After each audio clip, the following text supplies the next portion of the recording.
bulletin, it announces that the title of the sermon is Reset. However, between the time that I type, which is usually on Tuesday or Wednesday of the week, when I begin thinking about the worship for the following Sunday, it became vividly apparent to me that we can't really reset our lives in the sense that a computer can be reset.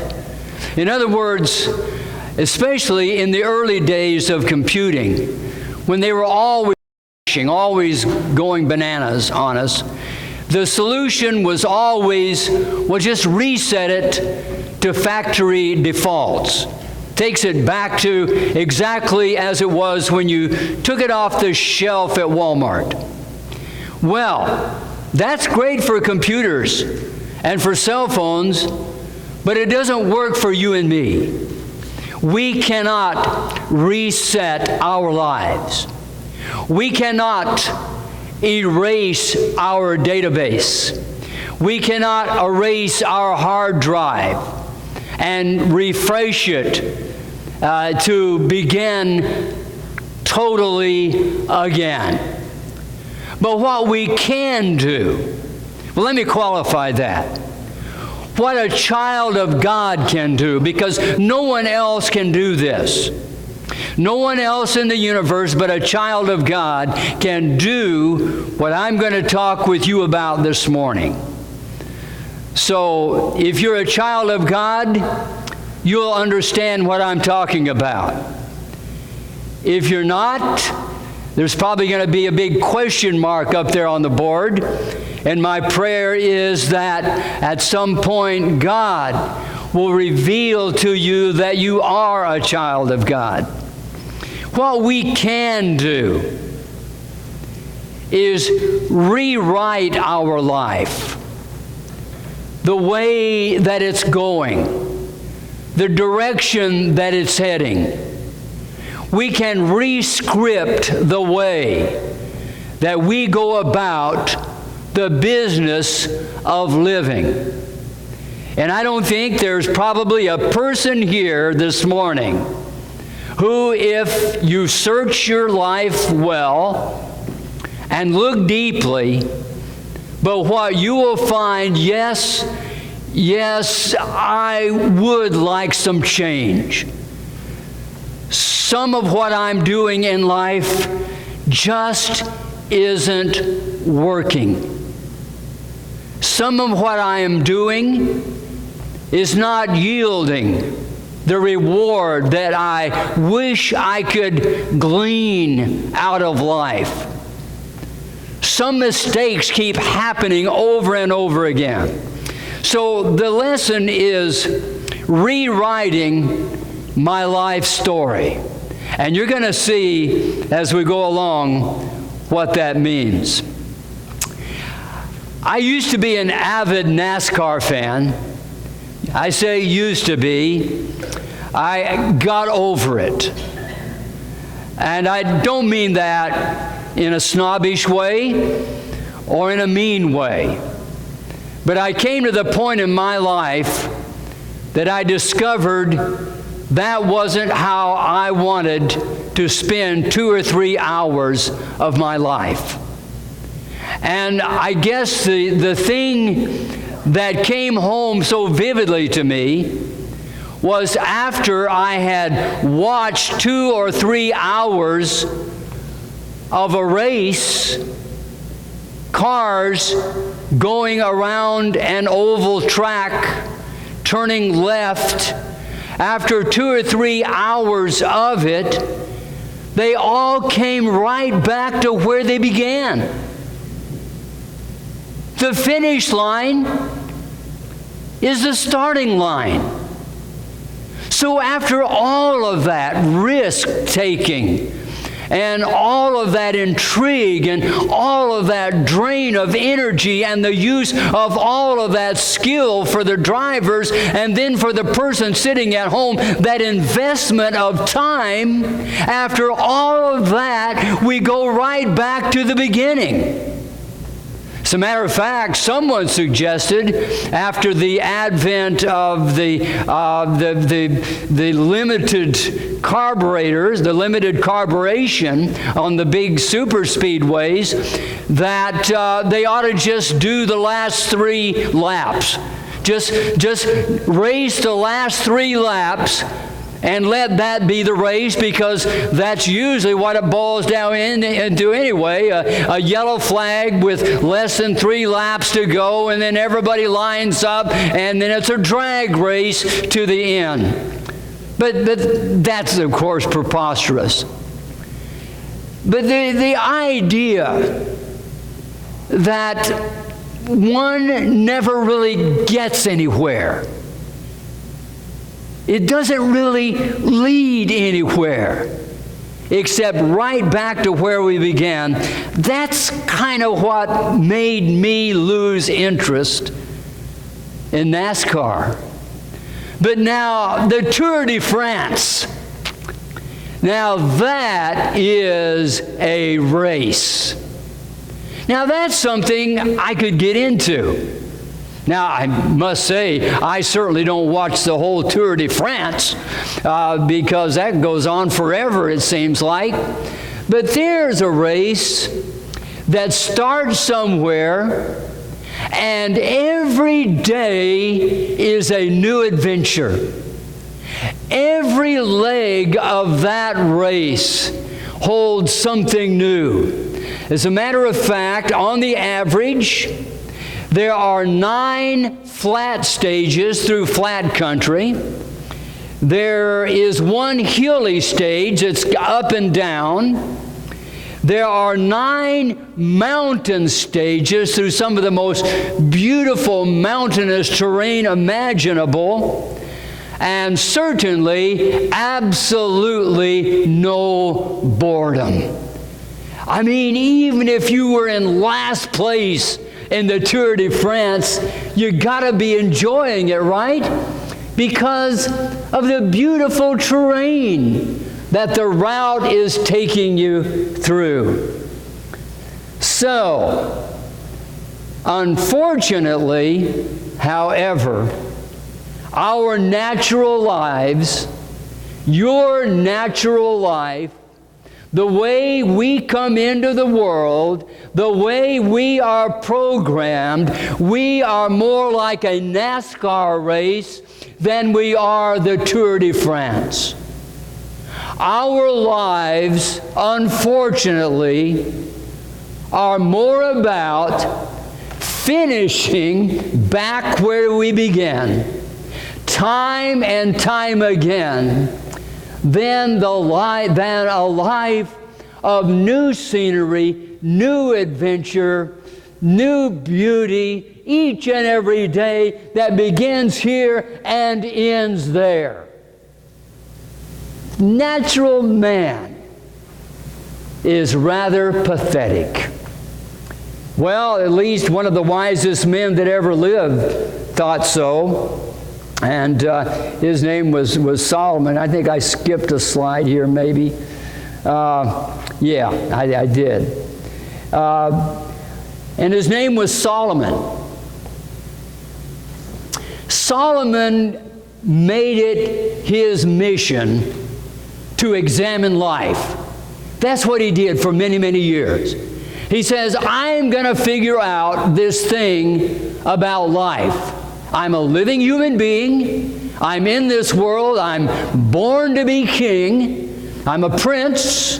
I'm born to be king. And God has given me this tremendous opportunity. I'm going to find out what living is all about. And so he set out on an adventure. And the adventure was to find out about man's plight in the world. And you know what he found out? Listen to this. Among other things, Ecclesiastes 1, 9 through 10. He said and now remember, I'm talking about natural man because I'm going to give you an alternative to this. But it's available only to the born-again child of God. But unfortunately, many born-again children of God haven't discovered this yet. They're still living the old life. Here's what Solomon says natural man's life is like. He says, what has been, remember the NASCAR circuit, what has been will be again. What has been done will be done again. There is nothing new under the sun. Is there anything of which one can say, look, this is something new? And no, there isn't. It's all been done over and over again. One of my favorite movies is Groundhog Day. And in the movie, the lead character is they're sitting in a bar, and he asks the other two guys that are with him, you know, my life is stuck. Every morning I wake up, and it was literally stuck. Every morning I wake up, and it's the same day over and over again. I can't get out of this cycle. And one of the guys sitting there at the bar says, yeah, that pretty well describes my life. That pretty well describes a lot of lives. And in Ecclesiastes 3:15, Solomon wrote, he observed, whatsoever is has already been, and what will be has been before, and God will call the past into account. And then in 3:20, concerning when the race is over, Solomon observed, he just watched people live and die, and he observed that all go to the same place, all come from dust, and to dust they all return. In other words, at the end, the finish line is the same as the starting line for the natural human life. And in 5:16 he wrote of Ecclesiastes, as everyone comes, so they depart. Starting line, finish line. And what they do, and what do they gain rather, he asked, since they toil for the wind. In other words, his summary was of human life that when it gets to the end, for the most part, nothing has changed. Naked came I into the world, naked, I came out of the womb, naked I return. Dust thou art, the Lord said in the very beginning, and this was the real curse that he placed upon Adam and his family. God said, dust thou art, and unto dust shalt thou return. Round and round and round and round, and when it's all over, right back to where we began. Natural man can do no better than to finish at the starting line. And I see too many lives like that. I've buried more than my share of lives like that. But then along comes this guy. I was feeling kind of bad about that. You know? Solomon had me on a downer. And I was feeling kind of bad about that. And along comes this guy called Donald Miller. And he's a fantastic, he's a preacher, but he's not a preacher unlike, any that we're accustomed to. He's a writer, and he's not the traditional writer. He's a movie maker, and he's not the traditional movie maker. He's a screenwriter, and not the usual screenwriter. And the reason for all of that is because of something that happened to him. Donald Miller lived a pretty ordinary life. But he had this tremendous capacity, gift, for taking ordinary things and making them interesting.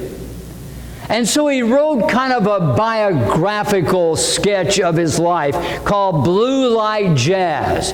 And in that book, he just took the everyday mundane things of his life, his friends, sitting in a coffee shop, going grocery shopping, relationships that didn't work, mom and dad, church was boring, all the different facets of his life. He took all of those things and he wrote them down, put it in book form, and lo and behold, it was an almost overnight bestseller. Went right to the top of the New York Times bestseller list. Blue Like Jazz. Just the everyday mundane things of his life. But when you read the book, you kind of feel like you're in Donald Miller's head. And you find yourself saying over and over again, yeah, that's me. Oh, yeah, I know that guy. Oh, sure, I went through that. I know exactly where he's coming from. I think church is boring too, Donald. Just all the things. Well, something happened, though, to Donald Miller.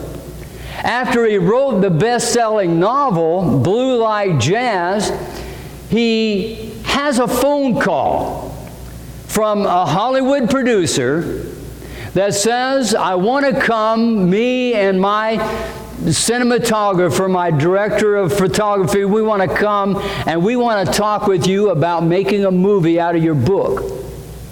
And Donald said, what? Make a movie out of my life?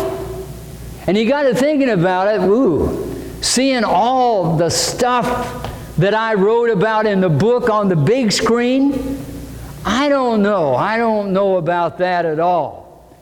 But then the producer told him how much he'd pay him if he would allow them to make the film and if he would help with the script. Well, the money was a deciding factor. And so Donald said, yeah, y'all come on. He lives in Portland. So they flew up to Portland, they sat down, and they had a talk about the book and what the movie would be like. The first thing that Donald Miller was told, of all things, was, listen, what you wrote in the book is great, but Donald, people are not going to pay $15 a seat to see you sitting in a coffee shop having a conversation with a friend. So Donald, what we're going to have to do is rewrite your life and make it more interesting. What? Rewrite my life? Make it more interesting? Well, this is the way it was.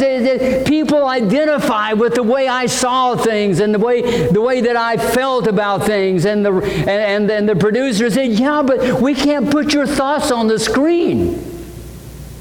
People have to see what you're thinking. So, Donald, we have to put your life in motion and make it exciting, make it meaningful. And the first thing we got to do, Donald, is make people like you. Because quite frankly, when you read Blue Like Jazz, you don't really like the guy. One of the things that keeps you reading is that, man, I don't really care for this fellow's attitude. And you keep reading, you know, he's I shouldn't say that. He's kind of like, I'll say, some political candidates. They keep you coming back because you love to hate them. You know, you love to see what crazy thing they're going to say or do next. And that's the way this book is. But that won't translate on the screen, they said. Donald, we got to make people like you. And you haven't done anything in that book to make people like you, to make them want to sit there and look at the screen for an hour and a half and pull for you to succeed in what you're doing. So we got to thinking about that. And when I read the book about the making of the film, I got to thinking about that. and discovered that is a totally scriptural teaching. As a matter of fact, when I got my Bible out and started digging, I found out that this is what the Bible is teaching. It is teaching me to take this old Vernon, this old life, this old man that pretty much has been a life of just moving along from one dull scene to the next. The Bible gives me the challenge, the opportunity, and the wherewithal to put something into my life that will make it worthwhile. So they told Donald, they said, Donald, this is what a good story has to contain. It has to have a main character who wants something. What do you want, Donald? What is it you want? I call this the call, because I like alliteration, so I start with a C. A good story, and if you think about it, any good story that you've ever seen on the screen, there is a main character that wants something. What does he want? And so they asked Donald, Donald, what is it you want? And I ask you, what is it you want? And if you try to answer that, you're going to have a problem, aren't you? Because you haven't thought about that. You haven't thought about that. You've been going along day to day to day on these fleshly wants that you think are needs, and you're just kind of making the story up as you go along without a big, this is what I want. And I'm going to show you that the Bible brings you, first of all, to that very question, what is it you want? Because your life is defined, will be defined, and ultimately is going to be defined by what it is that you want. So a good story, they told Donald, has a main character that wants something. Secondly, a good story has a main character that faces all kinds of obstacles that stand in the way of him getting what he wants. Now think about that for a second. Think of I thought of the Wizard of Oz. Everybody knows the Wizard of Oz. Think of the Wizard of Oz, for instance, a good story. Dorothy, the main character. What is it that she wants? Well, the first thing she wanted was to leave home, didn't she? She wanted to get away from home because she was tired of that wicked old lady who is harassing her about her little dog Toto. And so she tells him, I want to leave. And she does leave. She runs away from home. But then her want changes to, I want to get back to Kansas again. I want to get home again. But is she able to go straight home again? Does she just get on a magical capsule and propel herself back to Kansas? No, there are obstacles, hundreds of obstacles in her way, in particular that wicked witch of the East and all of that, the minions that serve the wicked witch. So every good story has a main character that wants something. And our story is driven by what it is that I want. A good story has a main character for whom it doesn't come easily. If what I want is just something so easy, all I have to do is go home and open up a can and heat it in the microwave, that want will never do. It will never make a fulfilled life. Something worthwhile wanting is something that is not going to be easy. And it's in these obstacles, overcoming these obstacles, that your character, the real you, is going to be formed by God. The third ingredient of a good story is that it has a main character that is transformed by the experience. Think of Dorothy. She wants to go home to Kansas. The obstacles in her way are many. She teams up with the lion, and the Tin Woodman and the Scarecrow, and together they pool their resources and they overcome obstacle after obstacle. And how does Dorothy end up? What is it she wants more than anything else? To be home, and the realization, there's no place like home. Remember? Tap those shoes together. There's no place like home. There's no place like home. The main character made a change, and for the better. That makes a good story. But not just for the movies, but for you and me.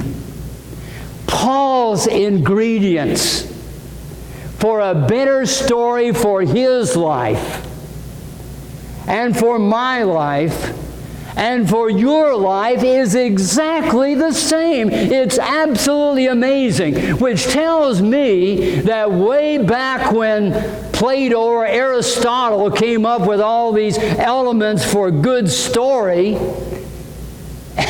the Bible had already beat him to it. Paul's ingredients for a better story for your life. Well, look at Paul. What is it that he wants? What does Paul want? Well, in Philippians, very clearly he leaves no doubt. In the 3rd chapter, among many other places, Paul tells us what it is that he wants. Here is what he wants. He wants to be like Christ. Philippians 3:8. Doubtless, he said, I count all things but loss for the excellency of the knowledge of Christ Jesus my Lord, for whom I've suffered the loss of all things, and we come to that under the obstacles, that I may win Christ. That's what he wanted. And be found in him. All the things that were of Christ, Paul wanted for himself. That I might know him, he says in verse 10 of Philippians 3. That I might know the power of his resurrection. That I might know the fellowship of his sufferings. In other words, what Jesus suffered, Paul said, I want that. I want to know what it's like to be like Jesus. That's what he wanted. And to be made conformable to his death. I want to die like him. If by any means I might attain to the resurrection of the dead, I want to be resurrected like him. Over and over again, Paul defines his life. Paul defines his life as wanting to be like Jesus. Well, now, here's the thing about it. Here's the thing about it. Bet you never really thought about this. Do you understand that the reason a child of God has come into this world, come into this life, been subjected to all that life holds for him or her, is for one reason, and one reason only? You know what that reason is? You know why we were put here on this planet? I've had people ask me, why didn't God just take us and make us perfect? Why didn't He make us like the angels? Just make us and leave us in heaven and not put us through this whole thing of life and living and the torturous circumstances that many people find themselves in, all of the death and all of the suffering and all of the turmoil and all of the things that this life holds. Why does God put us through this when He could have just made us perfect and left us in heaven like the angels? Have you ever thought about that for a second? I hope you have, because it'll lead you to one conclusion. We were put here for this one purpose, and Paul identifies it in the book of Romans, in that beautiful 8th chapter of Romans that we all love to go to. He says, you know, in this life, Romans 8:28, all things work together for good to them that love God, to them who are the called according to His purpose.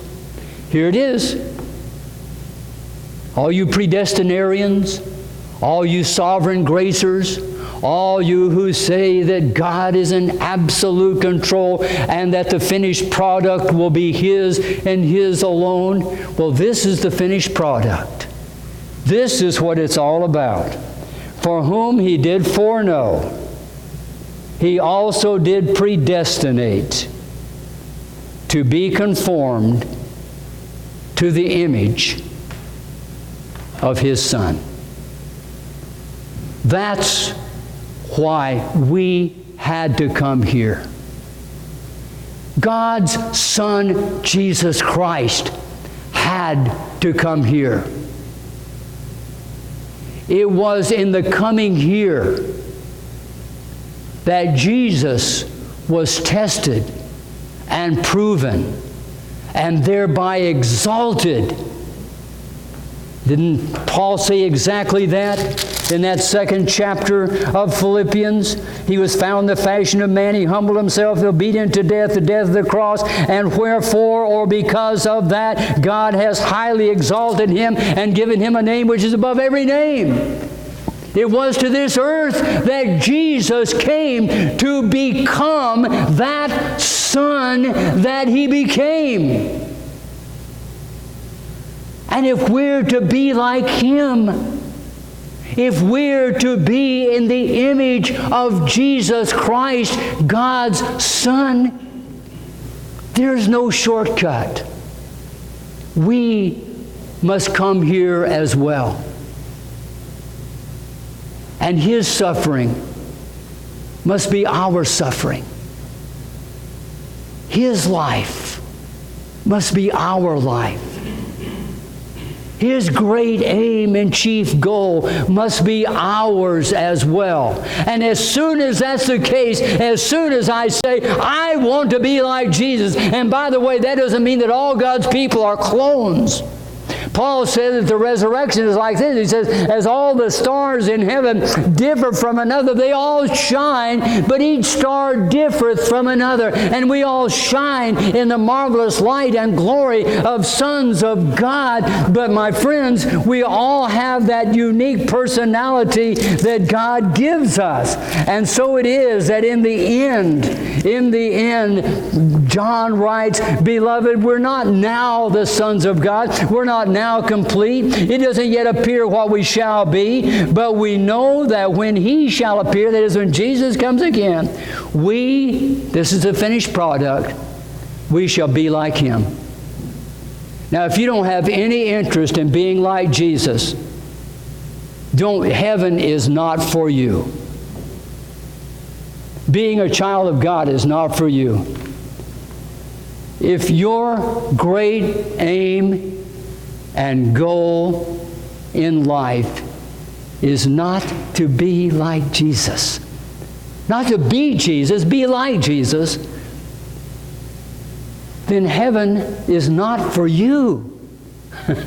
Because that's what heaven is, my friends, when we finally become that we were predestinated to be all along. And as soon as that becomes your goal, life becomes exciting. The story begins its rewrite, but also the obstacles start coming at you left, right, and everywhere. But God has said there's no testing you're going to be subjected to, that God has not made a way for you to overcome that testing. And it is through going through the tests that finally that character, that you, is going to emerge in the end.